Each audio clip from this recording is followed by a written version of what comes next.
जय जिनेन्द्र।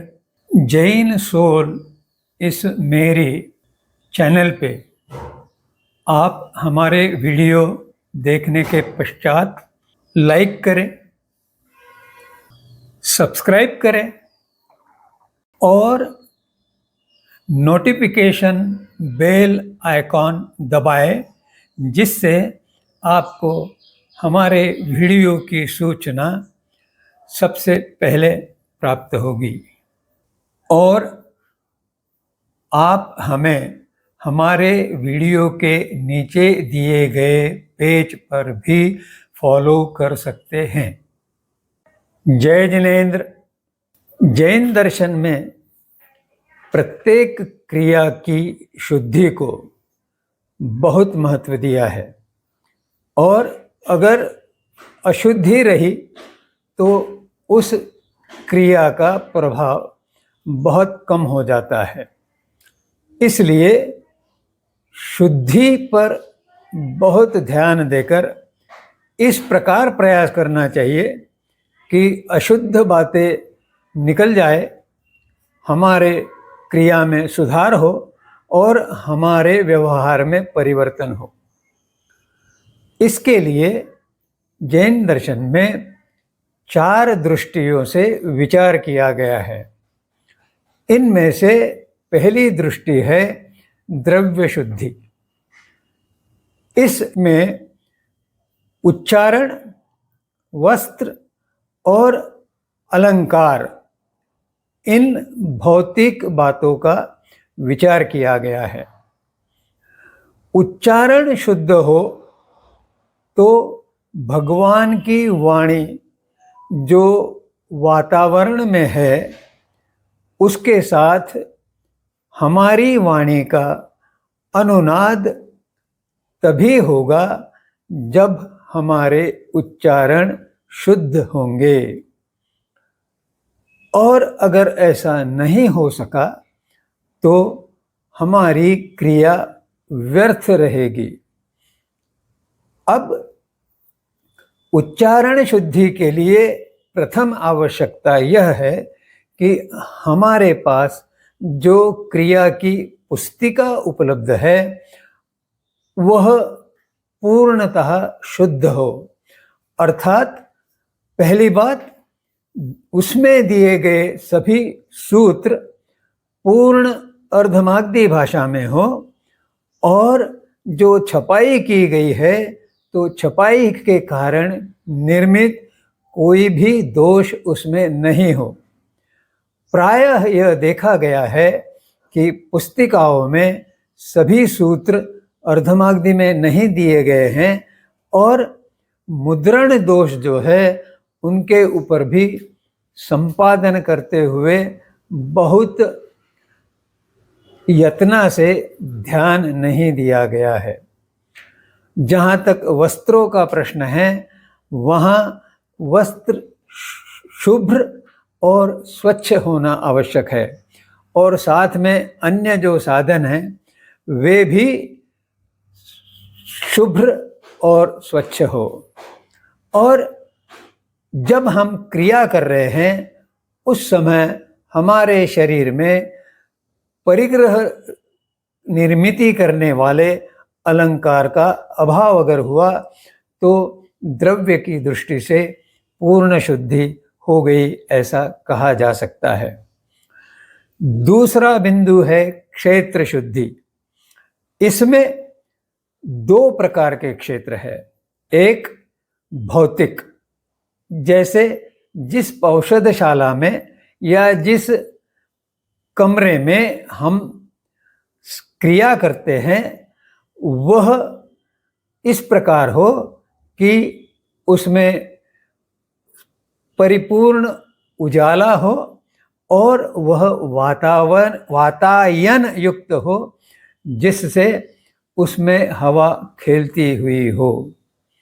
इससे हमारे मन में प्रसन्नता रहेगी। और आध्यात्मिक दृष्टि से जो क्षेत्र है वह है मन से संबंधित अचपलता, चित्त से संबंधित अचंचलता, अंतःकरण से संबंधित संलीनता और आत्मा से संगति। अब मन अगर चपल रहा तो वह भौतिक बातों में लगा रहेगा, इसलिए मन की अचपलता रोकना आवश्यक है। तभी हम आध्यात्मिक क्षेत्र में जा सकते हैं। चित्त चेतन है, आध्यात्मिक क्षेत्र का हिस्सा है, परंतु उसमें चलने वाले विचारों के कारण, तर्कों के कारण, चिंतन के कारण यह जो अवस्था प्राप्त करता है वह अचंचल बन जाता है, और जब वह अचंचल बन जाता है तो वह फिर से भौतिकता में जा सकता है। तो इस चंचलता को रोकने के पश्चात अंतःकरण एकाग्र बन जाता है और क्रिया में संलीन हो जाता है। तब जाके हमारा जो स्व है, जो आत्म है, वह आत्मा के साथ संगति बनाता है, पर्युपासना करने लगता है। तीसरा बिंदु है काल शुद्धि।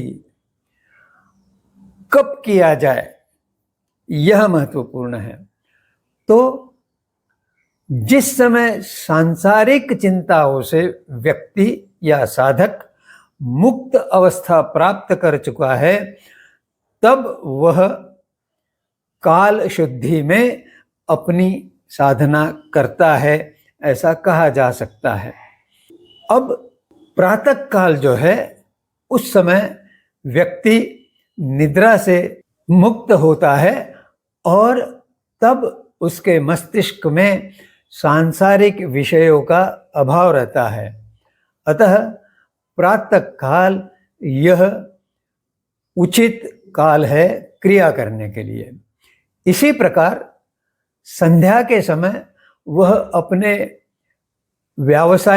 व्यावहारिक या सांसारिक कार्यों से निवृत्त हो जाता है, इसलिए उसके मन में कोई सांसारिक विषय रहने की संभावना कम हो जाती है।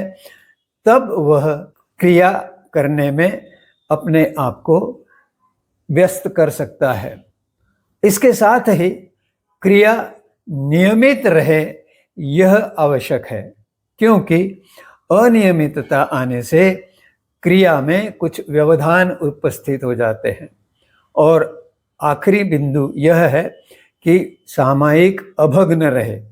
अभग्न रहने का अर्थ यह है कि अगर वह आध्यात्मिक दृष्टि से क्षेत्र शुद्धि में प्राप्त है तो उसके अतिरिक्त उसे अपने स्थान से बार बार बदलाव नहीं करना पड़े, तो उसकी क्रिया अभग्न रहेगी। अब जो सांसारिक साधक है, अर्थात श्रावक श्राविका है, वे इत्वरिक रूप से क्रिया का प्रत्याख्यान करते हैं, अर्थात वे कुछ मर्यादित काल के लिए करते हैं और जब वह काल समाप्त हो जाता है तो वो क्रिया से निवृत्त हो जाते हैं। यह उनके लिए आवश्यक है।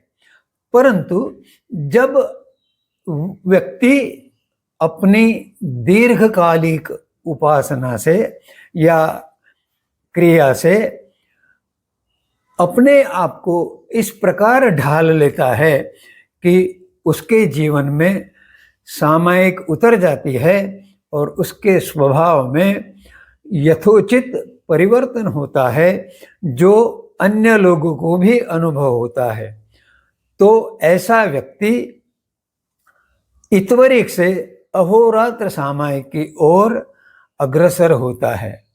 अहोरात्र सामायिक अर्थात दिवस और रात्र दोनों में उसकी सामायिक चलती रहती है, परंतु उसे इत्वरिक सामायिक नियमित रूप से करना आवश्यक है। इसके साथ ही जो साधु साध्वी है, उनके दीक्षा लेते ही उनकी अहोरात्र सामायिक हो जाती है, एक सहज स्वभाव बन जाता है। परंतु दीक्षा लेने के तुरंत पश्चात और कुछ काल के लिए उनकी सामायिक 24/7 नहीं रहती। इस कारण उन्हें अपने स्वभाव में शीघ्र रूप से परिवर्तन करने रहते हैं, जिससे धीरे धीरे साधु के आचरण का आलम्बन लेने के पश्चात कुछ काल के बाद वह उनका सहज स्वभाव हो जाता है और इसीलिए साधु साध्वी सामायिक क्रिया करते हुए दिखाई नहीं देते। ये तीनों जो दृष्टियाँ थी, द्रव्य, क्षेत्र और काल, ये भौतिक दृष्टियाँ हैं, परंतु भाव शुद्धि यह जो दृष्टि है यह आध्यात्मिक दृष्टि है।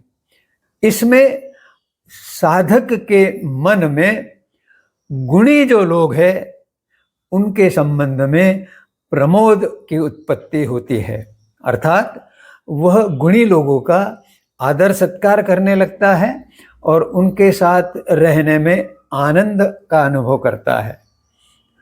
ऐसे साधक जो है वे विश्व में जितने भी जीव है उनके प्रति मैत्री का भाव प्रकट करते हैं और मन में भी धारते हैं।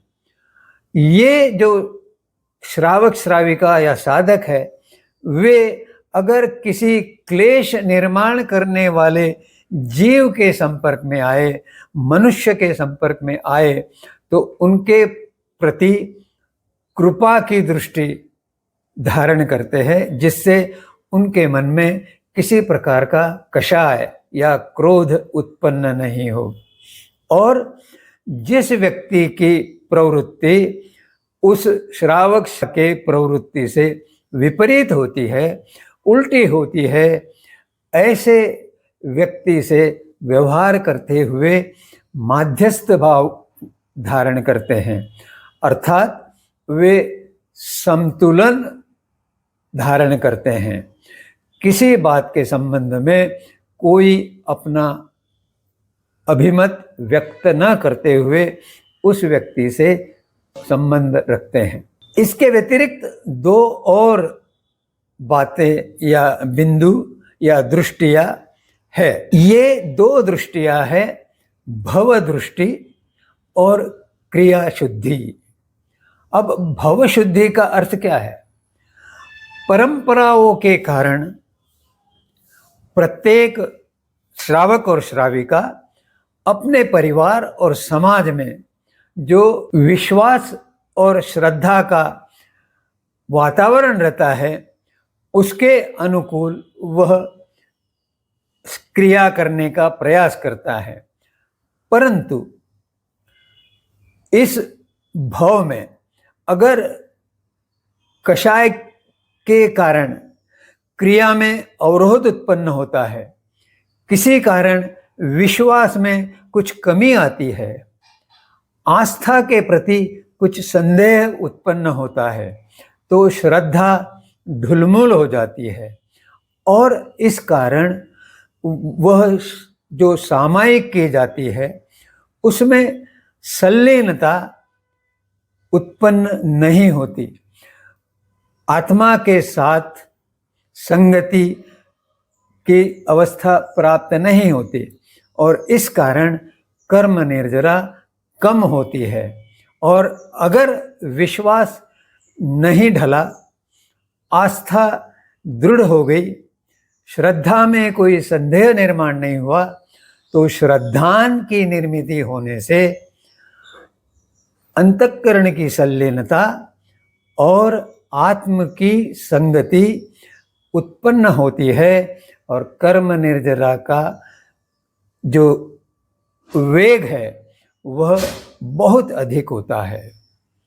और क्रिया शुद्धि का अर्थ है कि वह श्रावक श्राविका परंपरा, रूढ़ी, पाखंड, आडंबर आदि से अपने स्वभाव को परिवर्तन करते हुए मुक्त हो जाते हैं, पीछा छोड़ लेते हैं, क्योंकि वे उचित ज्ञान प्राप्त करते हैं, उचित दर्शन प्राप्त करते हैं और उस कारण उनका आचरण उचित हो जाता है। इस प्रकार क्रिया शुद्ध हो जाती है।